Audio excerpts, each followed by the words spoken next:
in a series and about the work that we did with medical doctor as well to apply this type of methods for the study of human gait analysis. So one of the most fundamental assumptions when we deal with signals is the wide sense stationarity. It's the basis of lots of work on spectral analysis, for instance. And most of the time, it's one of the assumptions that it's assumed to be okay, and we just use all the signal processing tools without really thinking about it.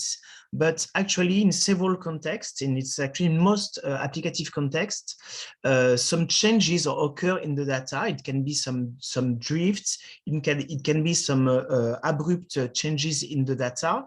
And actually, most of the time, the time series are not stationary. That's why we always deal with long signals by taking some small frames, for instance. But if we don't want to work with some smaller frames, then we will need to use as a preprocessing tool some change point detection, which consists in estimating as precisely as possible the precise time where the changes occur in the time series. So why is it useful to do that? Well, in a lot of tasks, then the knowledge of these breaks is interesting as such, because you may want to know if you have, for instance, long recording in your data, you may want to know how many changes occurred in the data and when these changes occurred. And the second use case, it's more like a preprocessing step. It's more like segmentation, just like in image processing, that you want to pre-segment your long signals in order to retrieve some smaller stationary signals on which you will be able to run the classical standard processing tools. So the use case, for instance, for the first use case, well, there's something that we have unfortunately being we are now very used to that. It's, for instance, detecting breaks. For instance, in the monitoring of the COVID epidemic, you may want to know when the new wave is coming. So you will have a lot of data and you will search for the breaks. It can be in real time, or it can be a retrospective study to figure out, for instance, if the different measures that have been done to deal with the epidemic were good or not. Such monitoring can occur, for instance, to monitor the composition of different components in a room, and in all industrial application, you have some recording and some monitoring of your industrial systems. And breaks are very important because they can give an alert of something that is not going right, or it can be interesting to figure out some abrupt changes that occurred. And the second use case that will actually was the direction that we went for when we started this work was to use change point detection as a segmentation step for biomedical data processing. So we created with the medical doctors some protocol with some small sensors. I don't know if you see what I point with my mouse, I don't know. But there's we have some very small sensors that we put on the body, and then we ask the subject to perform a series of tasks. You can see the protocol on the lower back of the slide. So we ask the subject to stay still for 6 seconds, then to walk for 10 meters, then to perform a U-turn and to go back. So we have a protocol that is interesting for the medical doctors, but it's a complex protocol because you have several different activities. And for instance, it's not okay to perform a Fourier transform of these signals because it's not stationary. So in this context, we change point detection in order to detect the exact moment where these changes occurred, and we want to segment the data to process. For instance, if we are interested only in studying the U-turn, then you will have the preprocessing step, and you will only use the regime 3 here, that is the U-turn. So what is the problem statement that we want to solve? We have a time series, possibly a multivariate time series, and we want to retrieve the times where a significant change occurs. So this time will be denoted T1 until Tk, and for instance, you need to estimate both the change points, the precise times, and the number of changes K. When you see in this definition, which is supposedly formal, but which is actually not at all, a significant change, it's something that has no meaning. It's a very ill-posed problem, because you will have to ask yourself, what is the meaning that you give to the notion of change? And that's actually one of the main aspects. In order to parameterize the change point detection algorithm, you will need to give to the algorithm some kind of definition of what you expect to be a change in your data. So, so we assume that we have signals, that this signal undergoes some abrupt change with the different times here, and you will have to estimate the number of change points and their times. In this presentation, we will do two assumptions. The first one is that it's an offline segmentation, meaning that you have the full time series when you start to detect your changes. And the second assumption is that you know the real number of changes. I will do a slide at the end of the presentation to show you what can be done if you don't know the number of changes K. And more importantly, all the work that I'm going to present here, it's actually part of the PhD of my former PhD student, with Charles Truong, and so I'm presenting most of his work. So what is the problem of detecting changes? If you see on the figure on the right, the correct question to answer is to say, okay, let's say that you know that on this time series, you have 3 changes. Or would you put these changes on your time series? One way to answer this question is to say, okay, I will put a change in where there's a very abrupt break in the signals. But you can see the question in another way, and to say, I will put the changes so that all the segments that will be defined by these changes, the 4 segments that will be defined, are as homogeneous as possible. And actually, this is the way that we define the optimization problem that we need to solve. We will define a cost function, which is function C, that will take as input sub-signals, and that will say if the signals is homogeneous or not. So it will be low if the signals is homogeneous, and it will be large if the sub-signal is not homogeneous. And then what we want to do is to place the different breakpoints so that, for instance, here the 4 regime that will be defined, where so that they are as homogeneous as possible. So actually, the meaning of what you expect to be a change will be encoded by this cost function C that measures the homogeneity of a segment. And so you will have a different kind of cost function, and by using them, you will detect different type of changes in your data. I will talk about that later.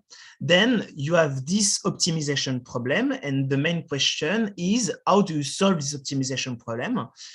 For a large range of cost function, it can be solved exactly with optimal resolution with dynamic programming, meaning that you will find the true breakpoints solving this optimization problem. But there are also some approximate resolution that I will, for instance, you can slide a window on your data and you will detect local breaks that will then be used to compute the final segmentation. So we will speak first about the cost function and how you can choose the adequate cost function. So actually, the early work on these questions was mainly focused on using probabilistic and most of parametric probabilistic models. Is that C is actually a likelihood function. So you will detect changes in the parameters of the probabilistic model that you have for your data. But actually, you can plug a large range of cost function. So the easier, the most common one is only to use the L2 norm. So this correspond to searching for changes in mean in your signals. So you assume that you have your data is Gaussian with fixed variance, and then this cost function is actually only something that you derive from the probabilistic model, and that will help you to detect changes in mean. It's most of the publication on change point detection is actually focused on this cost function. So if your changes do not manifest as such, then you will have to transform your data first, and then to detect changes in the mean with this cost function. So I have an illustration here on the unemployment rate in the USA. So you can if you set like 7 breaks, then you will each of the part of your data will be modeled as actually a constant it's a constant approximation of your data. So you can see here that it does not really fit the data. Even if you increase the number of breakpoints, it's still not very satisfactory. Actually, you can put a lot of different type of cost function. So I show here one more example. If you assume that you have a set of covariate function, then you will detect changes in the regression parameters of your data on this cost function. So this can be, you can use, for instance, if you use constant function and linear function, then you will be detect changes in trend and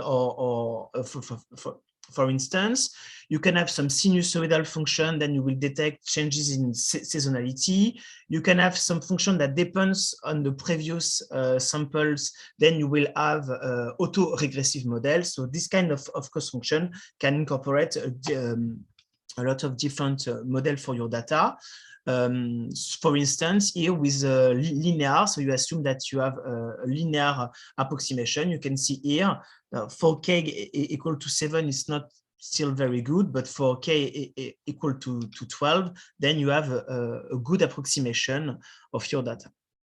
So actually, I have just shown two examples of cost function, but there are maybe several dozen functions that can be used. And what we did during the Charles Triung's PhD is to put some machine learning in it and to say, okay, is it possible if you have some annotation, if you have annotated data, well, the changes have been highlighted, is it possible to learn the adequate cost function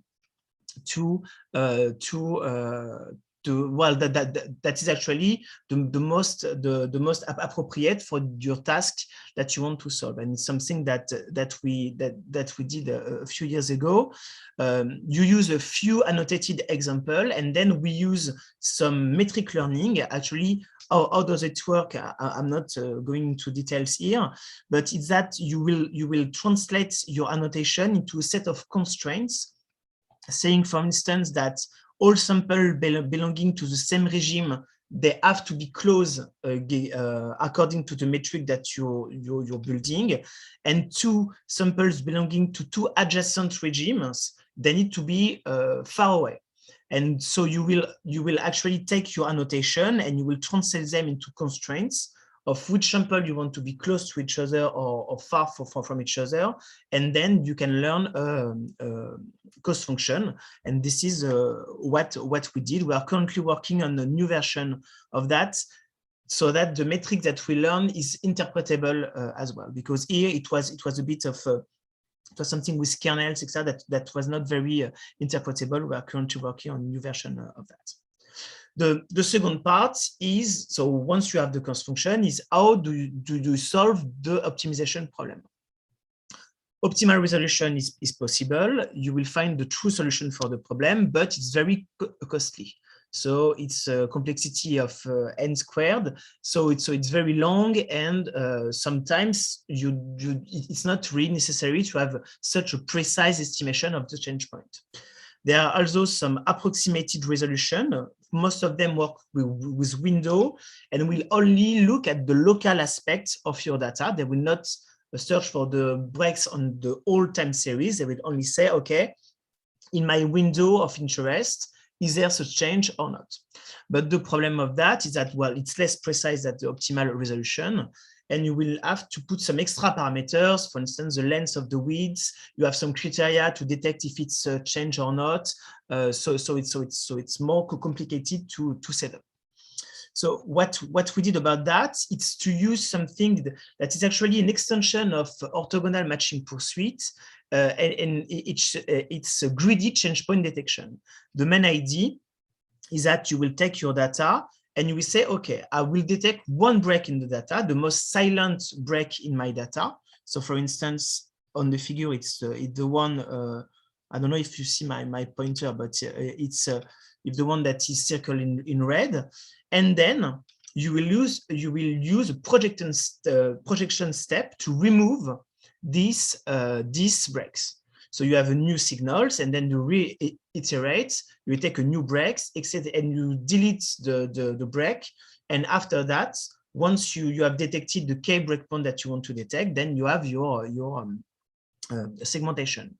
We showed actually that for a wide class of cost function, this method was useful. We used some kernel for that, and the good thing about this method is that the complexity is very low, because each detection and projection step has only a linear complexity. We have also some theoretical results for consistency, meaning that when the number of change points goes to infinity, you are kind of ensured that you will find the true breakpoints.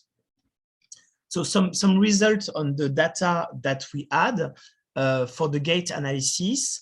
So we had 262 gait protocols from subjects that were very various, the different type of pathology.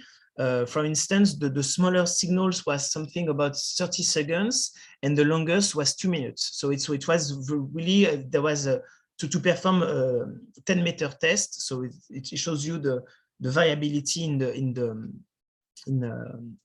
data that we had. We used some sensors located on the lower back of the subject. And the idea was to retrieve the different phase of the protocol. So when the subject starts to walk, when the subject starts to perform the U-turn, the end of the U-turn, and the end of the locomotion. So the result that we got on this database was 1.13 seconds for our greedy methods. And to give you an idea, when we used some Windows method, even by using the best parameters and inferring the parameters, the maximal error was 3 seconds with the other methods.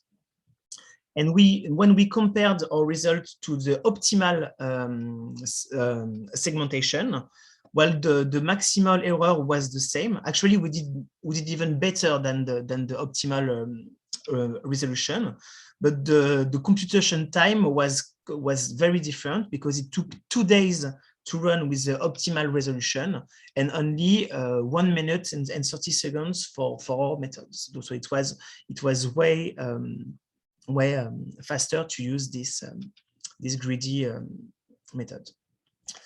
I promise that I will give a word on how to estimate the number of breakpoints. It's difficult parameter to set because there's no obvious way to know the number of breakpoints. Well, for the gait database, it was easy because we knew the protocol, so we knew actually the number of breakpoints. So there are different solutions to do that. You can have some heuristics, so you can test several value of k, and then with that you can say you can use some scores for model such as BIC, etc. to recover which parameter seems the best for your problem.